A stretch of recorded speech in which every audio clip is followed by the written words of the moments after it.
राजस्थान सरकार ने एक बार फिर से राजस्थान क्रिकेट संघ को एडहॉक कमेटी के हवाले कर दिया। सहकारिता रजिस्ट्रार डॉक्टर समित शर्मा ने मौजूदा एडहॉक कमेटी का कार्यकाल 3 महीने बढ़ाने के आदेश जारी किए हैं। पिछले 2 साल में 10वीं बार एडहॉक कमेटी का कार्यकाल बढ़ाया गया। हालांकि एडहॉक कमेटी हर बार चुनाव कराने में नाकाम रहती है। रिपोर्ट देखिए। राजस्थान क्रिकेट संघ की जनरल बॉडी को निर्विवाद संपन्न कराने के साथ ही एडहॉक कमेटी को अगले 3 महीने के लिए रिचार्ज कर दिया गया है। रजिस्ट्रार सहकारिता ने मौजूदा एडहॉक कमेटी का कार्यकाल अगले 3 महीने के लिए बढ़ा दिया। सहकारिता रजिस्ट्रार डॉक्टर समित शर्मा के अनुसार अगर एडहॉक कमेटी का कार्यकाल नहीं बढ़ाया जाता तो आरसीए में लीगल वैक्यूम की स्थिति पैदा हो सकती थी। इसी कारण कमेटी का कार्यकाल बढ़ाने का फैसला लिया गया है।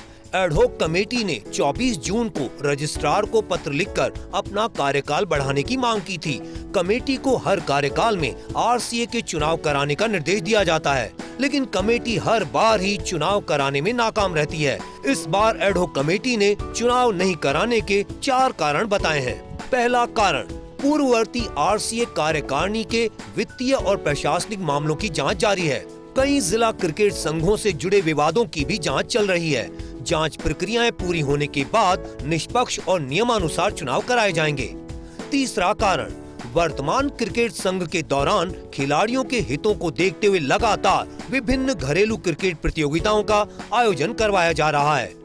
चौथा कारण, कुछ अपरिहार्य और अप्रत्याशित परिस्थितियों के चलते चुनाव प्रक्रिया समय से पूरी नहीं हुई। मौजूदा एडहॉक कमेटी के पिछले 3 महीने की सबसे बड़ी सफलता यही रही कि इस बार किसी सदस्य में विवाद नहीं हुआ। इसी कारण सरकार ने भी कमेटी नहीं बदली और एडहॉक कमेटी कन्वीनर के रूप में एक बार फिर मोहित यादव को जिम्मेदारी सौंपी है। उनके साथ धनंजय सिंह, आशीष तिवारी, सुशील जैन, अरिष्ट सिंघवी और अर्जुन बेनीवाल सदस्य के रूप में काम करेंगे। दिक्कत हमारे को नहीं आ रही है। चुनाव हम करना चाहते हैं। चुनाव जैसे पहले का ये हमारा मेन एजेंडा है, इसके ऊपर हम काम कर रहे हैं।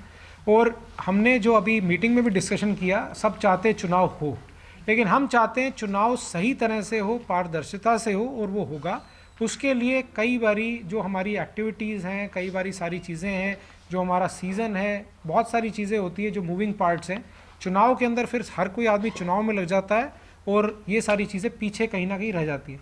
तो क्रिकेटर्स और प्लेयर्स के हित के अंदर हमने डिसीजन लिया कि अभी इस समय हम चाहते हैं चुनाव, लेकिन उन एक्टिविटीज़ को करना भी ज़रूरी है। तो वो एक्टिविटीज़ और संघों को सही तरह से हम जब सारे संघ इस केपेबल में हो जाए कि भाई वोटिंग राइट्स भी सबको मिल जाए, क्योंकि अभी कई सारे संघ हैं जिसके अंदर हमें ये नहीं पता कि कौन वोटर्स हैं कौन नहीं है, तो उनकी लिस्टें फाइनल करके वो सारे काम करके हम अपना चुनाव के आगे बढ़ेंगे। मार्च 2024 में राज्य सरकार ने आरसीए की तत्कालीन कार्यकारिणी को हटाकर 3 महीने के लिए एडहॉक कमेटी नियुक्त कर इस दौरान चुनाव कराने की जिम्मेदारी सौंपी थी।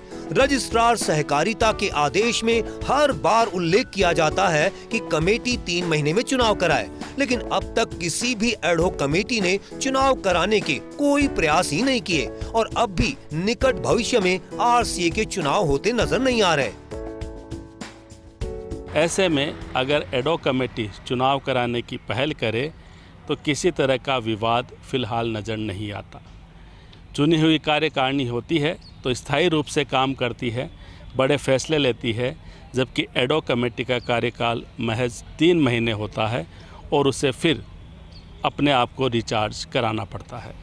अब देखना ये होगा कि मौजूदा एडहॉक कमेटी अब चुनाव के बारे में कोई फैसला करेगी या फिर अगले कार्यकाल को बढ़ाने का प्रयास करेगी। कैमरामैन नरेंद्र के साथ Naresh Sharma, first India news, Jaipur.